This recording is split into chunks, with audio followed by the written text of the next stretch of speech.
Muy buenas tardes a todos, mi nombre y quien os habla Rafael Montaño García. Sean muy bienvenidos a Café de Levante, un Café de Levante que se ha trasladado a la iglesia, a la parroquia de Nuestra Señora de la O, donde hablaremos de patrimonio, hablaremos de investigación, de historiografía, de restauración, del mundo eclesiástico y por supuesto de esa exposición permanente de arte sacro que tras estos muros se encuentra. En nuestro set de entrevista pasarán todas las personalidades que de manera indirecta y de manera directa han tenido algo que ver para que ese museo sea todo un hecho. Acompáñenme.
La iglesia mayor parroquial de Nuestra Señora de la O es uno de los principales monumentos de Sanlúcar de Barrameda.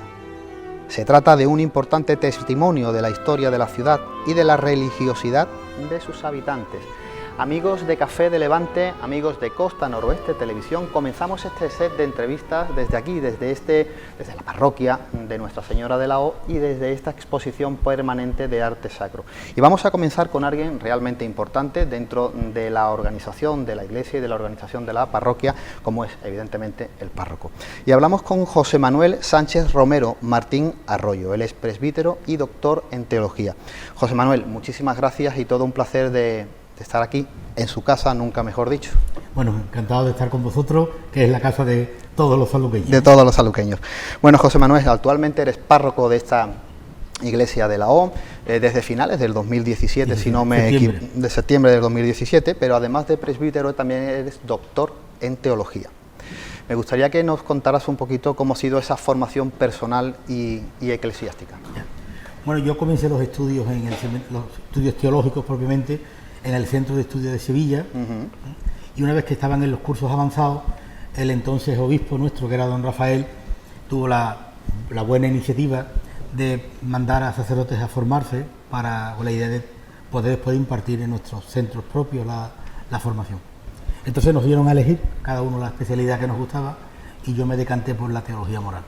Lo acordé con él y pasé a Salamanca A eso le iba a decir, porque solamente el estudio de la teología, que es un estudio muy amplio, no habrá sido solamente en Sevilla, sino habrá sido en muchos puntos. Sí, bueno, la teología tiene, pues como ya todas las materias, distintas especialidades. Yo hice el bloque central, que nosotros llamamos la licenciatura en estudios eclesiásticos o bachillerato en teología, lo acabé en Salamanca. De Sevilla pasé a Salamanca, Bien. a la Universidad Pontificia.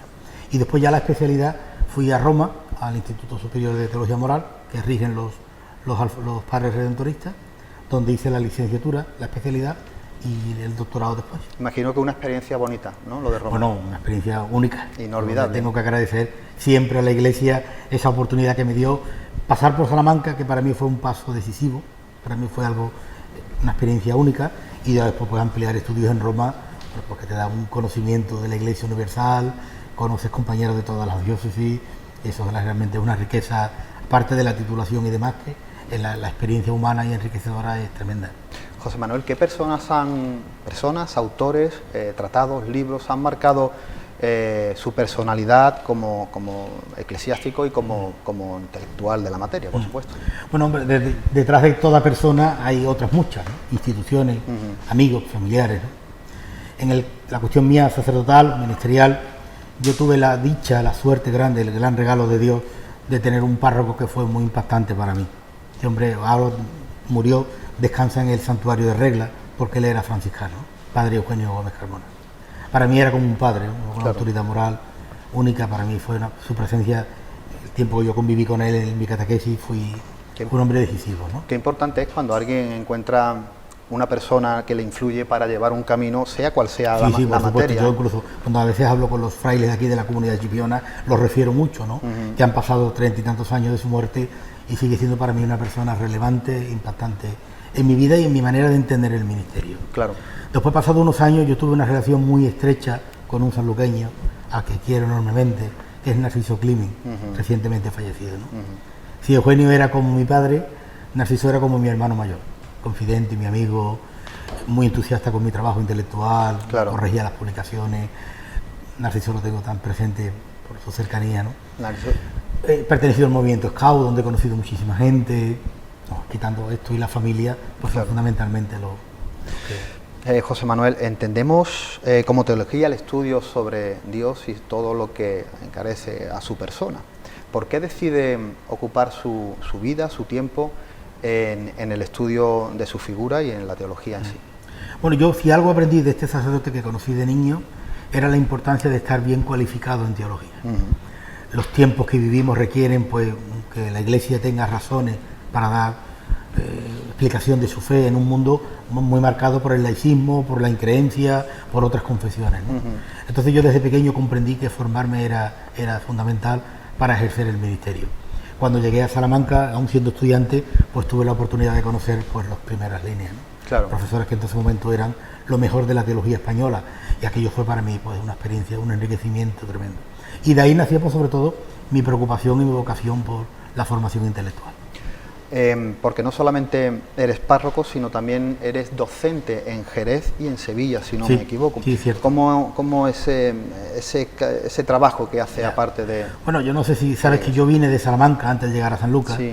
Estaba impartiendo docencia en la Pontificia, pasa que el señor obispo me dijo que necesitaba sacerdotes, que ya había vivido unos años allí, que lo tuviera como experiencia, pero que tenía un sitio pensado para mí, que me volviera a la diócesis. Entonces fue cuando aterricé en Sanlúcar. Actualmente pues imparto clases en los centros que tenemos en la diócesis. Tenemos el Instituto Teológico, dedicado a la formación de los candidatos al ministerio, y tenemos un Instituto Superior de Ciencias Religiosas, dedicado a laicos religiosos, donde también imparto.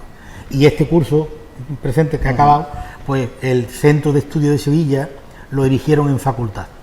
Entonces el actual decano, con autorización del arzobispo, pues me invitó a que me incorporara a la plantilla de profesores, y así ha sido el año, a pesar de las limitaciones por el tema del COVID, pero bueno, me incorporó al claustro de la facultad.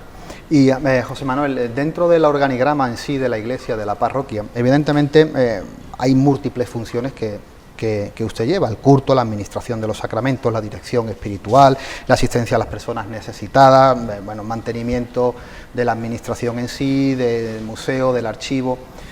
Todo eso es usted esa cabeza visible, ¿Qué valoración haces de todo ese trabajo y de toda esa organización de puertas hacia adentro y de puertas hacia afuera? Bueno, la primera palabra tiene que ser de gratitud a todas las personas que en las distintas áreas tiran del carro. Claro. Evidentemente no hay ningún párroco que lo haga todo, ni yo pretendería ni sería capaz, ¿no? Hay personas trabajando en catequesis que lo llevan todo, hay personas trabajando en el patrimonio, en la gestión de esta exposición, hay personas que llevan la economía, cada uno, personas en Cáritas, ¿no? A mí me toca, pues, cada vez más coordinar, que no es fácil porque son distintos mecanismos que hay que poner en conjunto para que la maquinaria vaya al unísono, y me toca, pues, cada vez dedicarme más a lo específico del presbítero, que es la predicación, el acompañamiento espiritual de las personas, la liturgia, y en eso estamos. Bueno. Pero fundamentalmente coordinar y animar a los que están al frente de cada área, ¿no? Ser capaz de delegar y de admitir la competencia de cada uno. Con lo cual imagino que contento dentro de los muros hacia adentro, una experiencia bonita. Sí, yo con los que trabajo estoy muy a gusto, sinceramente. Comprendo que haya personas que me traten menos o que tengan discrepancias con mi forma de proceder, eso es legítimo, ¿no? Como dice el refrán, nunca llueve a gusto de todos. Evidentemente. A mí me consta que en tal lugar a alguna persona no le parece bien mi forma de proceder, porque hay comentarios a veces en los medios de comunicación, en Facebook, hay comentarios muchas veces desconociendo la realidad, pero bueno, se opina de lo que se quiere. Pero yo con los que trabajo sí estoy a gusto porque tengo la posibilidad de sentarme, hablar y consensuar. Y no creo que los que estén conmigo estén muy descontentos, porque de hecho continúan, si no ya se hubieran ido. Pues José Manuel Sánchez Romero, ha sido todo un placer tenerlo en este pequeño espacio, en este magnífico museo, y bueno, hasta la próxima. El placer es mío, muchísimas gracias, y abrir de nuevo la puerta de la parroquia a todos los sanluqueños y de esta exposición permanente que es propia de Sanlúcar, indica la calidad intelectual de esta ciudad, su origen, su historia, y que todos los sanluqueños se sientan orgullosos de ella. Muchísimas gracias por Gracias a abrirnos sus vosotros, puertas. encantado.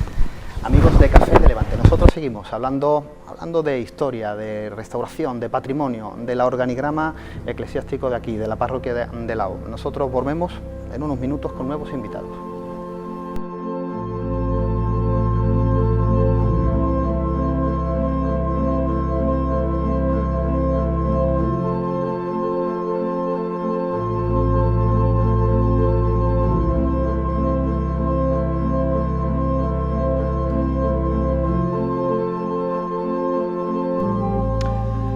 La iglesia mayor está situada en pleno barrio alto, en el corazón de la primitiva Villa Ducal, que con el tiempo se convirtió en una verdadera ciudad conventual, repleta de comunidades monacales. Nosotros seguimos hablando del funcionamiento, en este caso interno, de la iglesia y de la parroquia, y para eso se encuentra con nosotros Pedro Urbano Sánchez. Él es diácono de esta parroquia de la O en Sanlúcar de Barrameda. Pedro, muchísimas gracias por estar con nosotros hoy aquí. A vosotros por estar aquí y por llevar parte de la parroquia a todo Sanlúcar. Porque, como digo, muchas veces no vemos lo que hay de puerta para adentro y es importante siempre ver el trabajo y las funciones de cada uno para entender bien y comprender mejor cómo es el organigrama de una iglesia. Pedro, ¿qué entendemos por diácono, para los que no conozcamos esa terminología? Bueno, resumiéndolo mucho, viéndonos a lo principal, el diácono es aquel que ha recibido el sacramento del orden por la imposición de manos del obispo y la oración consagratoria correspondiente. Eso es el que ha recibido. Pertenece el diácono, en el momento que es ordenado, deja de ser laico, pertenece al clero, es el primer escalón, por llamarlo así, de lo que es el sacramento del orden, donde está el diácono, el presbítero, que todos hablamos del cura, presbítero, y el obispo. Estamos hablando entonces de un paso menos un paso menos que el cura, ¿no? Sí, claro. El diaconado tiene su propia identidad. O sea, un diácono no es un laico aventajado ni un presbítero, un sacerdote rebajado. El diaconado tiene su propia identidad y forma parte del clero. Claro. Y Pedro, ¿qué formación necesita alguien para formarse como diácono? Bueno, tanto el periodo como la formación es intenso y, bueno, de hecho no dura menos de 3 años el periodo de formación. Hay primero un discernimiento, una aprobación para que la persona que sienta la llamada, que sienta la vocación, cuente con el respaldo de su comunidad, de su párroco, que se evalúe como candidato idóneo, que así lo presenten, que así lo reconozca el obispado a través de sus medios que están habilitados para ello. Y ya lo que es propiamente la formación, está la Congregación para la Educación Católica, promulgó ya un directorio, unas normas básicas de formación, están cada una adaptadas por las conferencias episcopales y cada diócesis, pero lo que sí es coincidente es que este periodo de formación se hace en los institutos teológicos o en los institutos superiores de ciencias religiosas, la diócesis es que los tiene, y en este periodo, como decía antes, de 3 años, pues hay una formación humana, una formación espiritual, una formación teológica, una formación dogmática. Cada una de ellas tiene sus ramificaciones. Sí, porque, por ejemplo, por citar a una, la formación dogmática, tendríamos eclesiología, cristología, mariología, escatología, moral,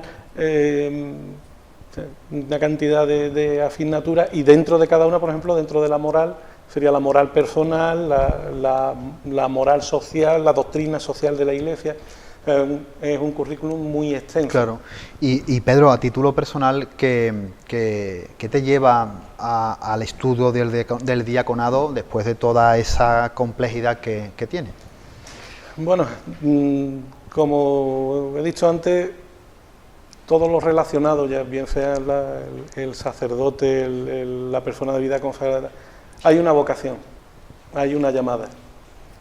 Y esa llamada es la que te impulsa, lleva, ¿no? Durante tu periodo de discernimiento, por supuesto que existen las dudas. Somos humanos y a veces queremos tasar con medidas humanas las cosas de Dios. Y es imposible. No se puede. ¿Qué tiempo llevas como diácono, Pedro? Pues muy poco. A mí me ordenó don José Mazuelo en esta parroquia. Yo he sido ordenado aquí, he tenido esa suerte. Y me ordenaron el 22 de febrero pasado. O sea que si quitamos el periodo de confinamiento que hemos tenido, pues estoy con la L todavía puesta con la L de en novato. La dalmática. Bueno, ¿y cuál es el balance que haces de este conjunto parroquial? Bueno, el balance, lo mire por donde lo mire, muy positivo. Esta parroquia tiene una vida increíble, desde fuera no creo que se pueda apreciar. Cáritas, la parte formativa, el tema de las hermandades, el museo, me atrevería a decir, casi un pueblecito. Claro. Y Pedro, antes de terminar, me gustaría saber ¿cómo animarías a alguien que te está escuchando desde fuera y quiere acercarse a ese mundo tuyo? ¿Cómo lo animarías y qué le dirías para que pudiese emprender ese mismo camino? Yo solo le diría una cosa: si está dispuesto a servir, simplemente que lo ponga en manos de Dios. No hay mejor discernimiento que el Señor, ¿qué quieres de mí? Y que se deje llevar. Nada más. No evalúe nada más. Pues Pedro, ha sido un placer. Igualmente. Ha sido un placer tenerte aquí en este magnífico museo y hasta la próxima. Muchas gracias. Gracias a ti. Amigos de Café de Levante, seguimos.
La iglesia mayor está dedicada desde su origen a la Santísima Virgen María. Este templo fue edificado en el siglo XV bajo el patrocinio de la Casa de Medina Sidonia. Amigos de Café de Levante, nosotros seguimos en este set de entrevistas desde esta exposición permanente de arte sacro en la parroquia de Lao. Ahora hablamos de un punto muy importante para la sociedad saluqueña, como es la solidaridad con los demás. Y para eso se encuentra con nosotros Antonio Moreira, él es director de Cáritas Parroquial. Antonio, amigo Antonio, un placer y encantado de tenerte en este rinconcito tan mágico. Igualmente, Rafael, buenos días y encantado de estar aquí con vosotros. Antonio, Cáritas lleva más de un siglo ayudando a las personas desfavorecidas contra la exclusión social, ayudando a las personas más pobres, más necesitadas. ¿Cuál es el estado actual de Cáritas? Bien, el estado actual de Cáritas es un estado de normalidad y de intensidad digo porque todos sabemos la crisis que nos afecta en estos tiempos, ¿no?, del COVID-19, y eso ha hecho pues que muchas personas más de las habituales acudan a pedir la acogida, el acompañamiento y la solidaridad de Cáritas, ¿no? Entonces venimos haciendo lo mismo que hacemos siempre, pero quizás con un poquito de más intensidad. Con lo cual, Antonio, has nombrado la palabra COVID, está totalmente de actualidad. Hemos pasado unos momentos de confinación que han cambiado la manera y la percepción de entender el mundo y seguimos todavía con ese problema. Y entrando en esa palabra, entrando en esa pandemia, me gustaría que me comentases cómo ha sido ese trabajo estos meses estando en el estado de confinamiento. Pues la verdad es que nos ha supuesto un gran cambio en nuestra estrategia, ¿no? Porque nadie nos esperábamos esta situación, ¿no? Pero la gente con la que contamos es muy buena, ha sabido entender perfectamente la situación y como que se ha volcado, ¿no? Y hemos tenido una ayuda, una colaboración y un saber estar de todas las personas, tanto de los voluntarios de Cáritas como de otros colaboradores de la parroquia, ¿no? Y particularmente, Antonio, ¿cómo has visto creciendo ese número de familias que por culpa quizás de los ERTE o los despidos han tenido que acudir en demasía, en Sanlúcar de Barrameda hablamos a Cáritas, ¿no?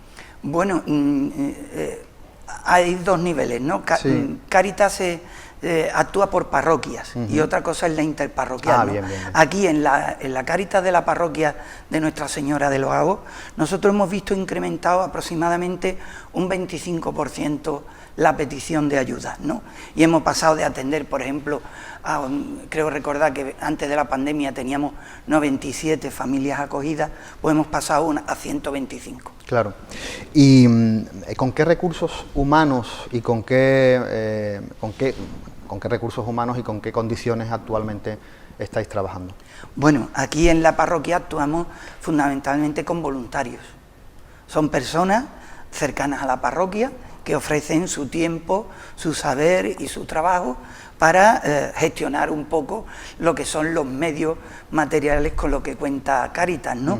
Aquí, digamos que hay un primer círculo, que somos aproximadamente unas 12 personas, pero Cáritas es todo cristiano. Cualquier cristiano tiene que actuar con caridad. Entonces, a eso se suman la actuación de parroquias, conventos, catequistas. Digamos que todas las personas que pertenecen a la parroquia por una o por otra causa, ¿no?, pues se solidarizan y todas ayudan a Cáritas. Antonio, ¿cómo ves particularmente que debe de ser esa simbiosis entre la sociedad, iba a decir la sociedad saluqueña, pero bueno, en este caso puede ser la sociedad en general, y Cáritas parroquial, claro? Sí. Bueno, afortunadamente en España todavía casi un 70% de la población se dice que es cristiana. Otra cosa es que sea más practicante o menos practicante, pero casi un 70% de la población se confiesa católica. Entonces, esa simbiosis que tú me preguntas realmente se da, ¿no? Porque hay muchas personas que a lo mejor no pueden prestar su tiempo, su colaboración, pero tienen esa cosita por ahí por dentro de querer ayudar, ¿no? Y bueno, y si no pueden colaborar con su tiempo y con su estancia aquí, pues dan donativos, colaboran, y en ese sentido todo el mundo sabe lo que es Cáritas hoy día. Y Cáritas no es solo una ayuda económica o una ayuda material, también procuramos que haya una ayuda espiritual, claro. El dar a esas personas un poquito de esperanza, el decirles que puede tener arreglo su situación, el acompañarlas, el acogerlas, el darles un servicio, el darles fraternidad, una comunidad, el darles una solidaridad, que ellos se sientan acompañados. Claro. Y una pregunta muy importante es cómo podemos acercarnos para que nuestros amigos de Costa Noroeste, nuestros amigos del programa puedan ver desde fuera cómo nos podemos acercar a Cáritas, cuáles son los medios que tenemos para poder acercarnos, no solamente para pedir una ayuda, sino también para hacer una colaboración, evidentemente. Claro, pues a ver, nosotros nos organizamos, la acogida la tenemos los martes de 10:30 a 12:30 de la mañana. Hay aquí un grupo de unas 3 personas que son las que están aquí disponibles para cualquier persona que pueda llegar. Eso significa que cualquier persona que necesite de una ayuda, que se vea un poco desesperanzado, que no sepa por dónde salir, pues puede venir cualquier martes como te digo, de 10:30 a 12:30. Pero en cualquier otro momento, ante una urgencia, puede acercarse por la parroquia y preguntar por gente de Cáritas, o al sacerdote o al diácono, a cualquiera que pregunte por nosotros, por Cáritas, y nosotros inmediatamente pues nos ponemos en funcionamiento. En cuanto a lo que me dices, pues lógicamente nuestros medios materiales provienen de lo que es la bolsa que se pasa en las misas, ¿no? Los primeros domingos de mes, los sábados y los domingos primeros de mes, y también pues las cuotas que pasan algunos socios que tienen una cuota mensual de 50, 60, 10 euros, cada uno da lo que puede, ¿no? Y esos son los medios materiales con los que contamos. También disponemos de una cuenta bancaria donde cualquier persona que así lo quiera puede hacer un donativo y hacer un ingreso puntual de una sola vez. Muy bien. Pues Antonio, ha sido un verdadero placer tenerte en este pequeño set de entrevistas y esperemos que podamos charlar nuevamente. Muchas gracias, yo encantado. Muchas gracias por esto que hacéis, que de alguna manera también sirve para que todo el mundo tenga conciencia de los momentos que vivimos y que es necesario para muchas personas tener un poquito de ayuda y de calor humano. Gracias, Antonio. Gracias a vosotros. Amigos de Café de Levante, nosotros seguimos con nuestro set de entrevistas.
La iglesia mayor se levantó junto al palacio del duque, comunicándolo con la iglesia a través de la tribuna ducal, un espacio de representación desde el cual los señores de Sanlúcar asistían a los oficios religiosos. Seguimos hablando en este set de entrevistas de arte, patrimonio y del funcionamiento interno evidentemente, de la iglesia donde nos encontramos. Y para eso se encuentra con nosotros nuestro amigo Luis García Ramos. Él es el catequista de la parroquia. Luis, todo un placer y gracias de corazón por estar aquí en tu casa, nunca mejor dicho. Encantado de dar conocimiento de lo que se hace en la parroquia. Bueno, Luis, como hemos presentado, eres catequista en esta parroquia. ¿Podrías contarnos para qué personas y qué sacramentos van destinadas las catequesis? La catequesis hay para diferentes grupos según las edades. Está la de las catequesis de primera de comunión para niños de tercer y cuarto de primaria, en la cual durante 2 años se forman con la ayuda de los catequistas y después lo realizan la comunión en las diferentes sedes, en la basílica o en la parroquia a la que pertenece. Después otro grupo que tenemos es para confirmación, en la cual es un poco el campo que llevo yo, en el que los jóvenes se forman de una manera ya más profunda, sabiendo realmente a lo que se comprometen, en la cual confirman que es el sacramento de la confirmación, donde confirman que quiere ser cristiano, diríamos lo que prometieron sus padres en el bautismo, pues ellos en la confirmación son los que la realizan ya a nivel personal y más comprometidos con la labor de la Iglesia. Ese es un campo que... Después tenemos la formación, en nuestra parroquia es un tema importantísimo, porque ahora mismo sin formación en este mundo tan actual que tenemos, en el que la tecnología, internet, etcétera, es muy importante estar bien formado para poder dar conocimiento a los hermanos de lo que es Jesucristo y el Evangelio. Entonces la formación, por lo menos en nuestra parroquia, es un tema primordial. Entonces hay formación para los catequistas, tenemos un grupo de formación de adultos en el cual se integran personas de todos los grupos que están, por ejemplo, de Cáritas, de catequistas, de la parte de patrimonio. Cada uno tiene su campo, pero hay un grupo de formación en una fuente en la que bebe todo el mundo que quiera beber, evidentemente. Entonces, eso nos reunimos semanalmente y la verdad que es un tema muy rico en el que te ayuda a aclarar dudas que la sociedad te plantea a ti hoy y saber responder a ello. ¿Y cómo es ese trabajo también, Luis, porque no solamente con los más jóvenes, sino también con sus padres y con su familia? ¿Cómo debe de ser esa simbiosis entre el catequista y la familia? La verdad que la relación es muy estrecha, porque diríamos, nosotros principalmente se forman a los niños, evidentemente, que es el objetivo principal de lo que realizamos. Pero es muy importante la simbiosis con la familia, porque el apoyo que va a tener el catequista lo va a tener principalmente de sus padres. Entonces, intentamos que no haya una contradicción entre la vida que lleva la familia con lo que realmente los conocimientos que está adquiriendo su hijo, porque entonces al niño un poco lo contradice, dice, en casa hacemos esto, pero en la iglesia nos dice. Entonces siempre damos una información a los padres para que sepan, los que a lo mejor no hayan tenido la capacidad de poderlo o no haya podido recibir esa formación, intentamos que los padres también involucrarlo en la formación catequética de los hijos. Y sobre todo, Luis, en estos tiempos tan convulsos y tan rápidos que corren, con las nuevas tecnologías, donde tenemos una sobreinformación, a veces para bien y a veces para mal, me imagino que eso no deja de ser más que un nuevo hándicap a la hora de tratar con las familias y con los más jóvenes. Muy difícil, la verdad, porque ahora mismo en ciertos temas los niños nos dan 1000 vueltas a los propios catequistas. Porque ya nos coge, ellos han nacido con la tecnología, nosotros hemos tenido que ir aprendiendo, pero para ellos es algo innato. Entonces intentamos utilizar la tecnología y los medios que tenemos, que son muy pocos, porque los medios de una parroquia económicos son muy limitados.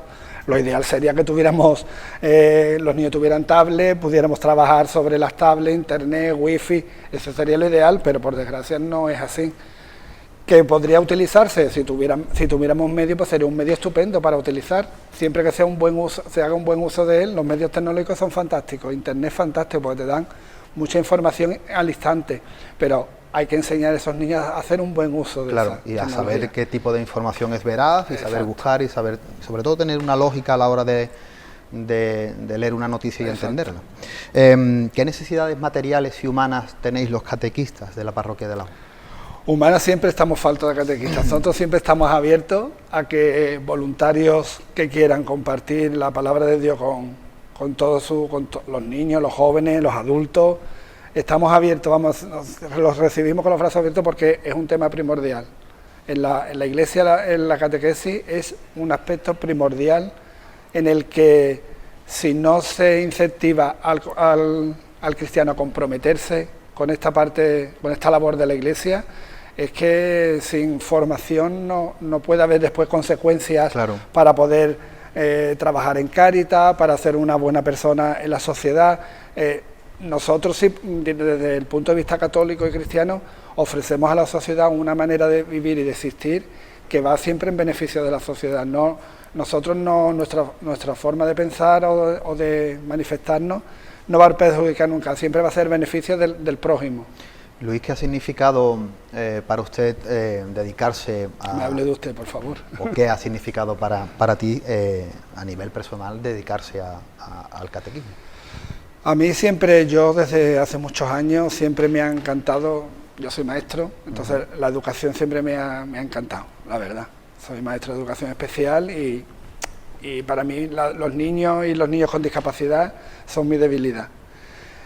Y desde hace muchísimos años he dado en una parroquia, después he estado en otra, dando catequesis de comunión, y llegó un momento que me dijeron, ya tú debes adquirir otro ámbito, que sería la gente joven. Estuve muchos años dando confirmación y ahora pues, actualmente estoy otra vez aquí en esta parroquia de esta manera.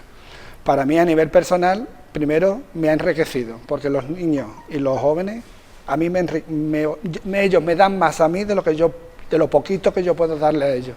Eso, de antemano. Ellos te dan ejemplos que sin haber estudiado, te dicen, bueno, es que ya no tengo más.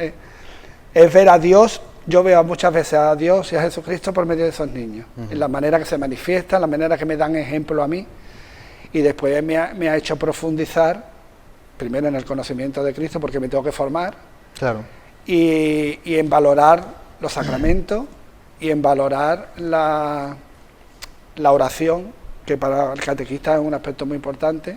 Entonces, esa me ha hecho profundizar en mi vida cristiana, en la catequesis. Ha sido un medio.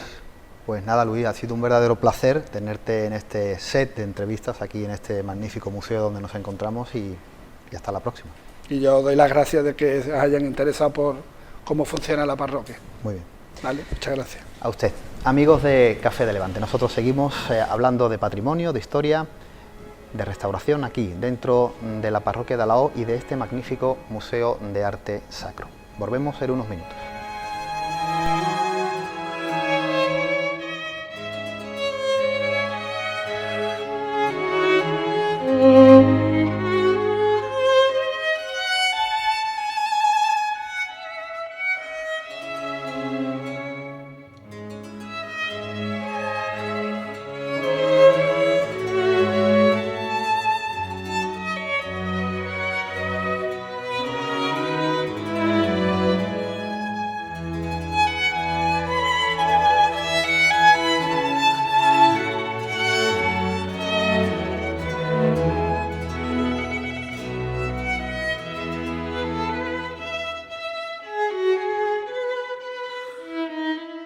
La Iglesia Mayor es un edificio que se construyó en consonancia con la importancia del municipio, que era la capital del señorío de Sanlúcar.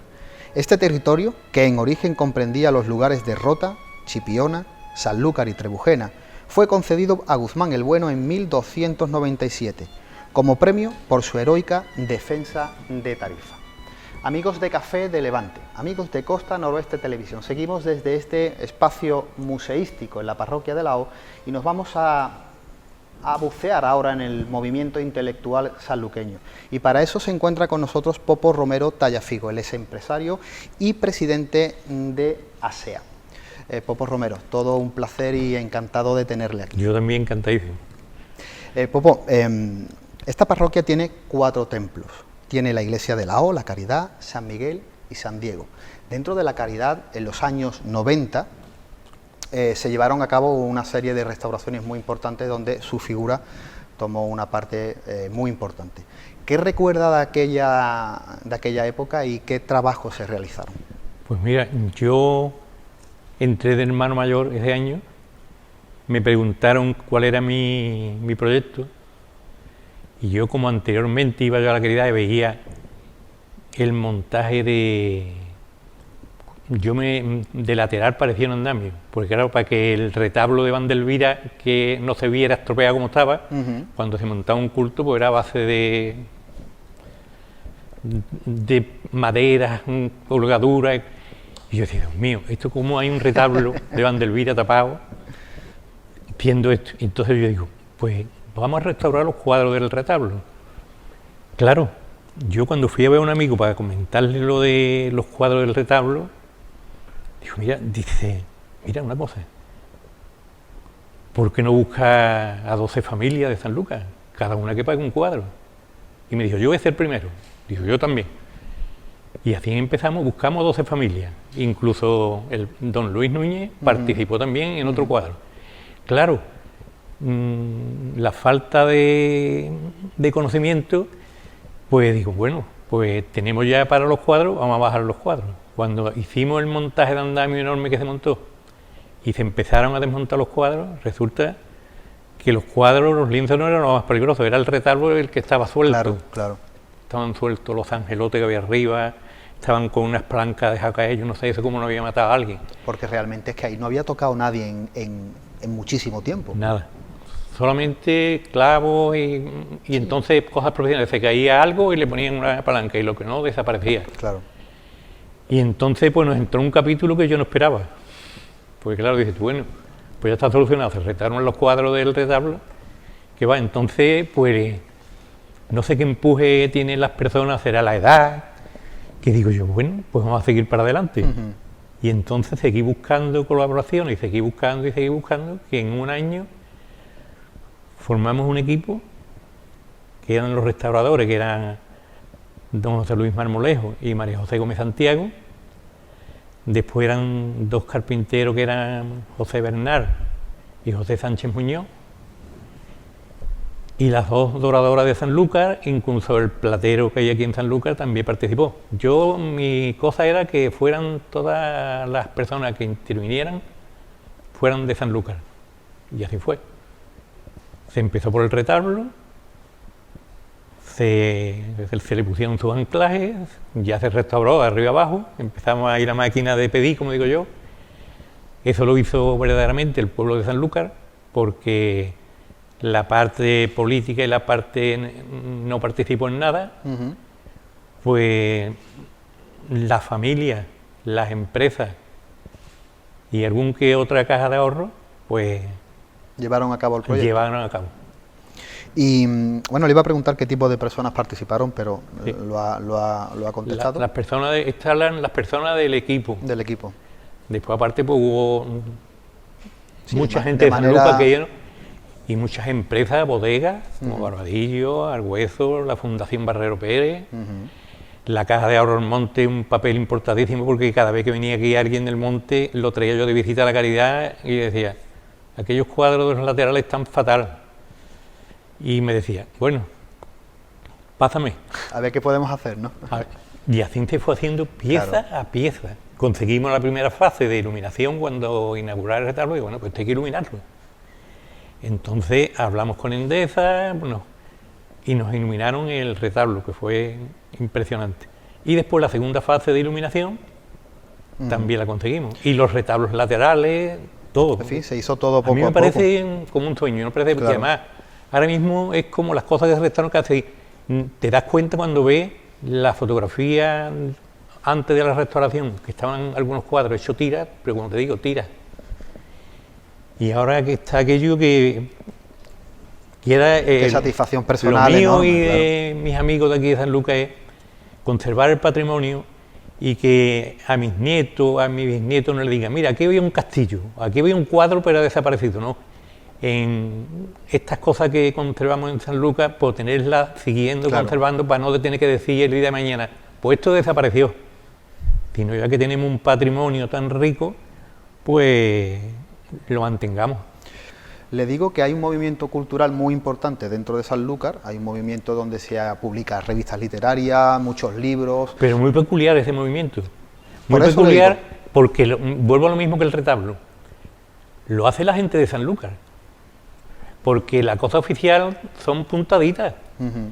Aquí hay las peñas, las comunidades de vecinos, las hermandades,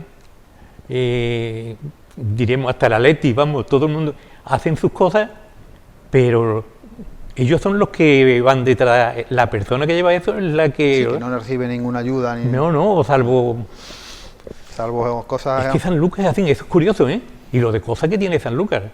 Pero aparte tiene ese movimiento muy cultural. Pero mucho. Es que se presentan libros todas las semanas, Tú desde hace años. Tú vas a pedir sitio en cualquier sala para poner un libro y está ocupado. Por eso le digo. Ajá. Bueno, porque hay muchas peñas, cosas culturales. Sí, hay muchas fundaciones, Es asociaciones. verdad, es decir, es de admirar. Sí, por eso me quería saber su opinión. Y lo hace la gente, lo hacemos los sanluqueños con el trabajo propio. Propio, nunca es me lo he verdad, dicho. es que eso yo no sé si en, lo que tú dices, yo no sé si en otras ciudades pasará igual. Yo tengo amigos en el mundo intelectual en Jerez y me dicen, oye, lo de Sanlúcar no es normal, ¿eh? O sea, allí se presenta novela negra, novela de investigación, poesía, revistas literarias, programas de tal, de cual. Tenéis un movimiento muy rico a nivel, evidentemente, particular. Claro, y ahora cuando te comenté yo lo de ASEA, pues ya te cuento que también es un fenómeno. Sí, por eso le digo, es presidente en este caso de ASEA, que es la Asociación Sanluqueña de Encuentros en la Historia y el Arte. ¿Cómo y por qué surge ese proyecto tan importante para todo el mundo que ha querido acercarse a la cultura en Sanlúcar? Pues esto se le ocurrió el año 1987 a don Manuel Díaz Pérez. Él fue el que organizó esta asociación y se interesó por las cosas de los libros y las publicaciones de lo que no se había publicado aquí, que estaba Guillama, y había fotocopia del Guillama, el que lo tenía... Sí, no el de 1858.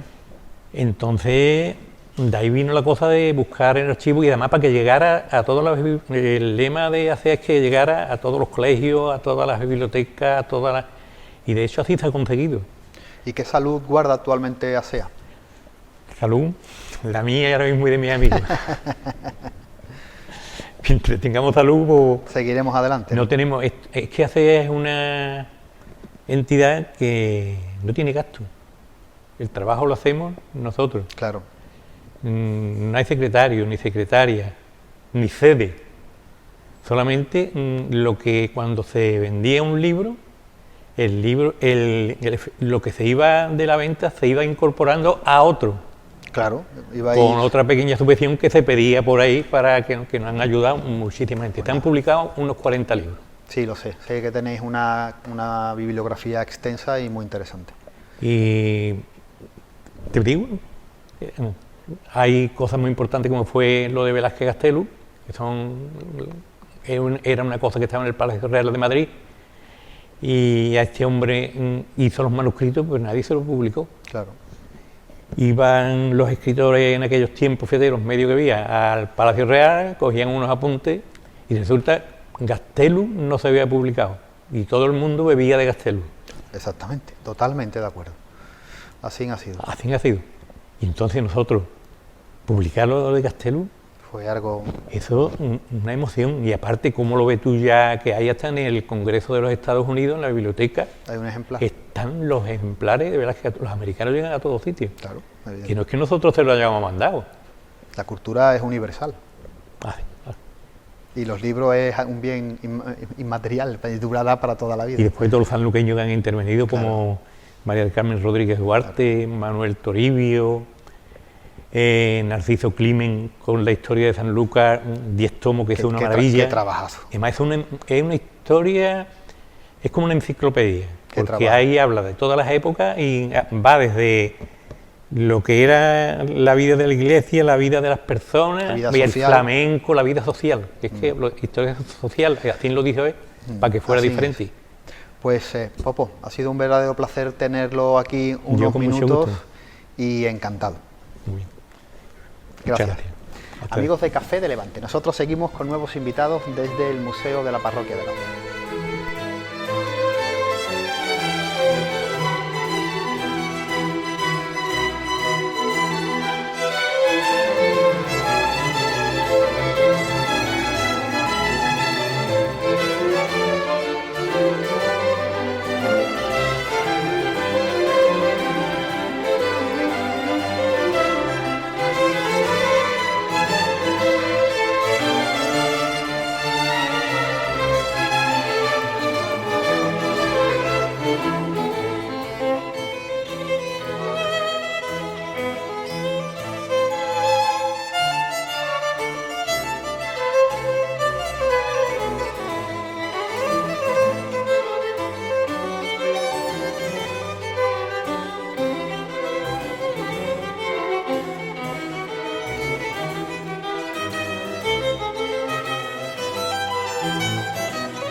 Desde la concesión a Guzmán el Bueno en adelante, Sanlúcar se convirtió en la casa solar de los Guzmanes andaluces y desde 1524 en su residencia oficial, por lo que fue la capital administrativa, comercial y logística de la casa ducal más antigua de toda la corona de Castilla.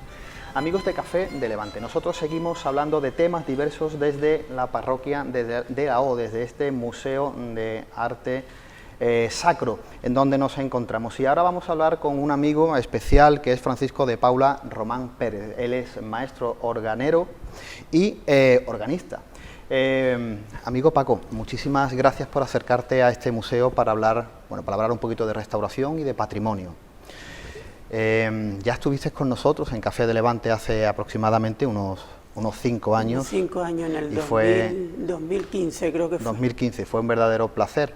Pues estamos en un sitio muy reconocido por tu parte, donde tenemos una magnífica pieza, un magnífico órgano, que me gustaría que nos explicases un poquito en qué estado te lo encontraste cuando llegaste y cómo actuaste sobre él. Bien, es un órgano que ha estado funcionando a lo largo de toda la historia, desde que se construyó, y en la década de los 90, con el motivo del arreglo del artesonado mudéjar de la parroquia, se cerró la iglesia durante 5 años. En esos 5 años se hicieron las obras, se cayó el techo y el órgano quedó desprotegido. Como el órgano tiene una parte de trompetería exterior, una parte, la más importante, que es la del siglo XVIII, está debajo del arco, entre fachada y arco, algo se protegió, pero cayeron cascotes y partes del órgano dentro de él. Y solamente se salvó una especie de armario que hay, que fue el segundo teclado que le añadió Blas Veracochea. Y el arreglo consistió en desmontar el órgano entero, la tubería entera, y una por una, y quitándole los bollos, arreglándole las lengüetas. De tal manera hay partes que no tienen solución. En la lengüetería exterior hay parte que no tiene solución, porque una lengüeta, en el momento en que se dobla y se le hacen dobleces y curvas y pequeñas grietas, ya no sirve. Es como una cuerda vocal, vamos, como si uno coge una guitarra y se le parte una cuerda y le hace un nudo. Podrá sonar, pero nunca con la calidad que requiere. Y en ese estado me lo encontré en el 2015. O sea, realmente el estado estaba bastante perjudicado, ¿no? Si no llegase... Mudo. En música, cuando un órgano no funciona, está mudo. Además es algo muy común, ¿no? La pérdida de los órganos en muchas iglesias, muchas catedrales. Hemos tenido la de Notre Dame, ahora la de Nantes. Esos instrumentos que son magníficos y hechos por la mano del hombre para que dure tanto tiempo, y al final, por el descuido y por la mano del hombre, se terminan perdiendo. Claro, es que en estos instrumentos es importantísimo el mantenimiento.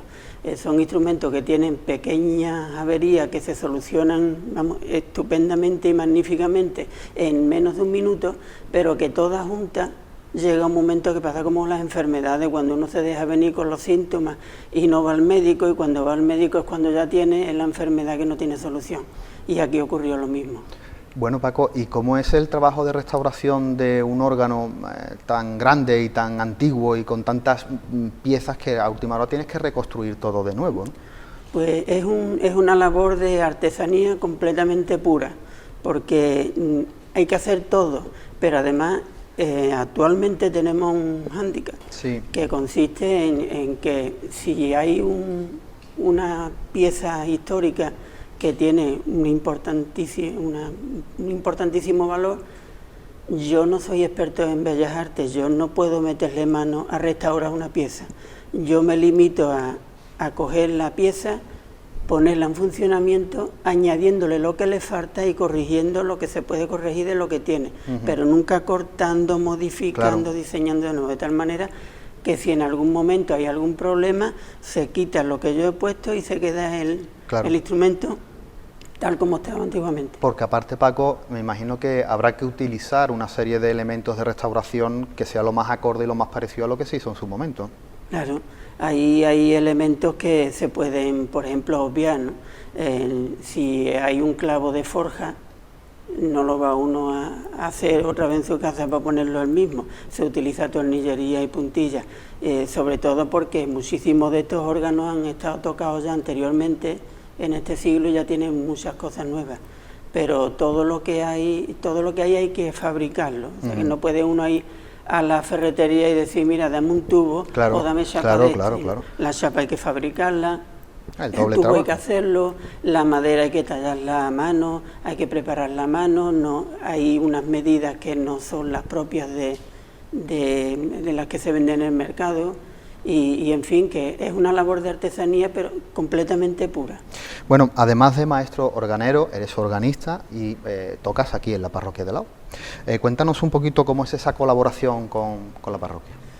Pues esta colaboración de la parroquia apareció, digamos, con mayor intensidad en el 2016, cuando terminé de arreglar el órgano lo puse en funcionamiento.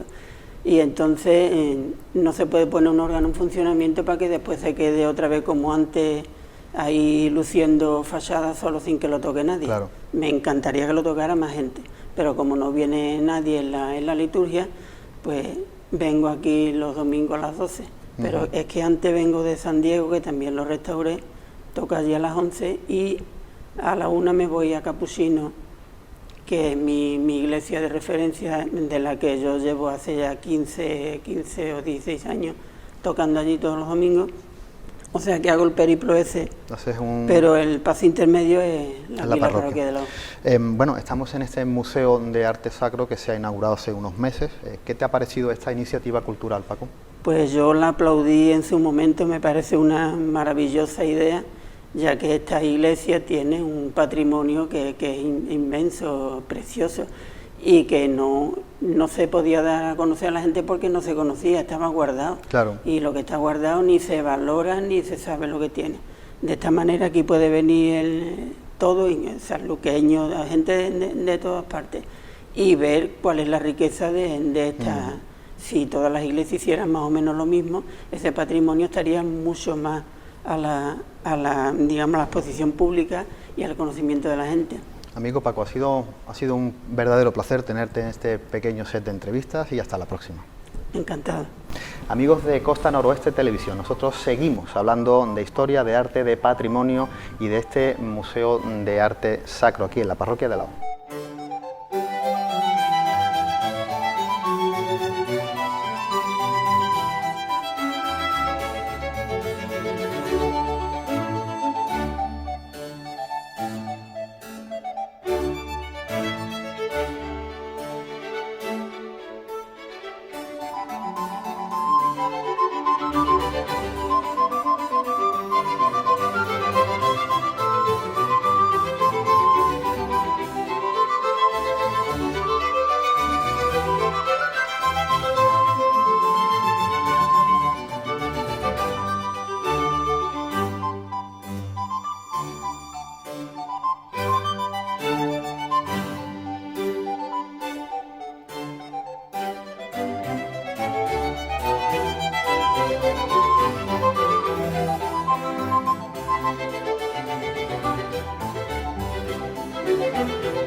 Tras la Reconquista, Sanlúcar fue una de las 24 vicarías fundacionales en que se organizó el arzobispado hispalense.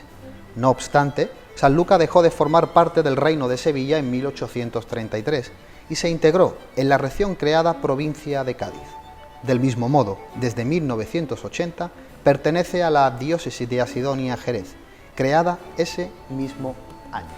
Amigos de Café de Levante, nosotros seguimos aquí en este Museo de Arte Sacro, este museo permanente en la parroquia de Lao. Y hablamos ahora de historiografía y de investigación con un buen amigo mío, José María Hermoso Rivero. Chema para los amigos. Chema, encantado de tenerte aquí en este espacio tan museístico y tan místico, nunca mejor dicho. Todo un honor y un gusto, como siempre. Bueno, Chema, hace algunos años ya hiciste un trabajo de investigación sobre el órgano de la parroquia de Lao. Me gustaría que nos dieses unas pinceladas de cómo surge ese proyecto de investigación y de dónde sale ese material donde elaboras después el proyecto. Pues bueno, todo el mundo sabe que aunque yo no soy músico profesional, por azares del destino, pues he ejercido las labores de organista parroquial en Santo Domingo hasta hace poco tiempo. Entonces, pues yo publiqué un trabajo, fue de los primeros que hice, muy divulgativo sobre el tema de los órganos, en Sanlúcar. Y mi amigo Antonio Romero Dorado, que está haciendo su tesis y el que mejor conoce el edificio de la parroquia de la O, encontró cierta documentación en el archivo diocesano que hablaba de cómo fue el proyecto de construcción del actual órgano parroquial. Entonces él dijo, dice, mira, como hacemos todos los amigos que nos dedicamos a esto, ¿verdad? Encontró estos datos y dice, yo estoy seguro que esto a ti te interesa. Le vas a sacar más provecho. Exactamente, y entonces él me dio la referencia del legajo y fui a Jerez y empecé a trabajar con esa documentación, que no fue fácil, tengo que decirlo, porque compatibilizar mi trabajo como profesor con los horarios del archivo diocesano pues era complicado, así que te puedo decir que prácticamente eché un año con ese artículo, que fue unas 22 páginas aproximadamente. Bueno, yo he leído en varias ocasiones el artículo, tengo aquí una serie de datos, porque la primera referencia que tenemos de los órganos aquí en esta parroquia aparece en el siglo XVI, en 1584, con unas anotaciones de Isaac de Amberes, donde vemos un precio que son 658 ducados por la fabricación de un órgano. Nos tenemos que trasladar hasta 1656, hasta el siglo XVII, y en las investigaciones del historiador Velázquez Castelu también encontramos otras anotaciones. Entre esa línea cronológica de Isaac de Amberes y Velázquez Castelu, ¿estamos hablando del mismo órgano, Chema? Eso es algo controvertido de decir, Rafa, porque ahí hay un vacío documental. Yo estoy seguro que hay datos, el problema es que yo no he trabajado ese aspecto concreto, pero sí hay referencia en que ese primer órgano de la parroquia de Isaac de Amberes de 1584, que por cierto, un detalle curioso, Isaac de Amberes, aparte de organero, era dueño de un prostíbulo en Conil, que yo me sorprendí mucho cuando en las cuentas era redondo. Apareció el señor con ese tipo de negocio. Digo, mira, qué curioso. Pero bueno, volviendo al caso, no sabemos realmente si ese primer órgano de Isaac de Amberes después sería el que continuaría hasta el siglo XVII. Lo que sí está claro es una cosa: los restos del primer órgano de la parroquia de la O, los restos, el mueble, la caja, están dentro de la propia parroquia, están en el lateral. Cualquiera que se asome verá dos muebles que hay, uno en color de madera y demás, y esos son los restos que sabemos del primer órgano de la parroquia. Que fuera el de Isaac de Amberes no te se da el dato exacto, pero que eso es el primer órgano de la parroquia. ¿Y quiénes fueron, Chema, los artífices de dicha construcción? Del instrumento actual, que es el instrumento más importante que tiene la ciudad de Sanlúcar por calidad, por tamaño y demás, fueron, y esto es algo que tengo el gusto de haber descubierto, fueron 3 personas, según dicen los autos del arzobispado de Sevilla, que éramos a quien pertenecía. El órgano parroquial, la construcción fue de José García, que era el organero de la Catedral de Cádiz, pero el diseño fue de Juan de Bono, que era organero de la Catedral Hispalencia, aparte uno de los mejores organeros de España. Pero después hay un dato controvertido. Cuando se descubre que dentro del órgano de la parroquia hay una firma, resulta que corresponde a otro señor llamado Francisco Rodríguez, 1785. ¿Pero qué ocurre? Esto es un tema controvertido de ver. Es que el tal señor Francisco Rodríguez era el oficial del mencionado Juan de Bono. Es decir, hay 3 personas a las cuales se le puede atribuir la construcción del órgano. Con lo cual, de momento, no lo sabemos, habría que hacer una... Sabemos que son esas 3 personas. Fueron porque los 3, entonces. Hay un auto del arzobispado de Sevilla en que lo dice claro. Este órgano se va a hacer de la siguiente manera. Oye, Chema, algo que me ha llamado mucho la atención en tu estudio es por qué existe, o existió en este caso, existía tanta burocracia a la hora de hacer un órgano para una iglesia o para la restauración de cualquier de esos instrumentos de viento. Porque, Rafa, está hablando de un proyecto que se sacaba a pregón. Sacar a pregón significa que, como en día se hace una obra pública, se licita, se saca a concurso y cada artesano presenta su propuesta, que a la vez tenía que ser aprobada por el arzobispado de Sevilla, que a su vez tenía que someterla, para que tú me entiendas, a una tasación, es decir, llevarlo al gremio de organeros, que el organero oficial del arzobispado diera su visto bueno. O sea, una burocracia bastante lenta y sobre todo una cantidad de dinero muy considerable. Tú piensas que cuando se lanza a pregón la construcción de este órgano magnífico que podemos ver es 1770, pero hasta 1785, 15 años después, no se lleva a término. Porque tú te puedes imaginar lo lento que era.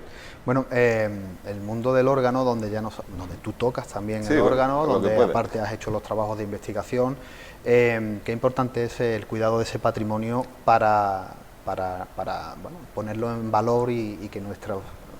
Es un tesoro, Rafa, y yo sé que es un tema que a lo mejor no interesa mucho, a mí personalmente me encanta, y en Sanlúcar, curiosamente, en los últimos 10 años se han hecho cosas muy grandes, porque gracias al maestro Paco Román, en Sanlúcar, podemos contar hoy, o sea, fíjate, podemos contar, él ha reparado el órgano de San Diego, que llevaba 40 años parado, ha reparado el órgano de Santo Domingo, que lo reparé yo con él, y ha reparado el órgano de la parroquia de la O.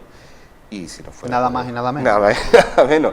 Pero también hay que decir, Rafa, que esto también tiene hay que elogiar a los párrocos que ha habido en este templo, que se han preocupado de mantener este importante patrimonio. Si no fuera por don Luis, don Juan Jacinto y ahora don José Manuel, te aseguro yo que esto sería imposible. Bueno, Chema, y para terminar, estamos haciendo esta entrevista en ese magnífico museo. Tenemos amigos en común que han volcado todo su trabajo y todo su tiempo para que esto se pudiese llevar a cabo. ¿Qué te parece? ¿Cómo el resultado final, evidente, de esta exposición? Esto, Rafa, esto es una maravilla. Yo simplemente recordar el Jansen, que a mí es de las obras maestras de esta parroquia, recordarlo cuando yo tocaba el órgano, este cuadro estaba ahí enfrente del órgano, lleno de capas de polvo desconocido, y simplemente verlo ahora presidiendo esta sala, ya por esto vale la pena, y sin duda hay que elogiar el trabajo que ha hecho todo el equipo que ha organizado el museo, especialmente don Antonio Romero Dorado, ni más ni menos. Esto es un gran logro para Sanlúcar. Chema, un placer. Como siempre, Rafael.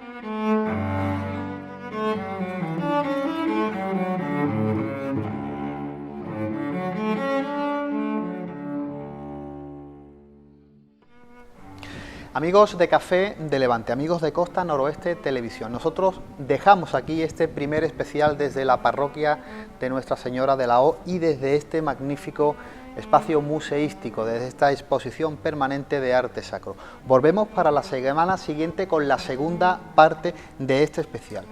Por mi parte ha sido todo un placer, que tengan muy buenas tardes y sean muy felices.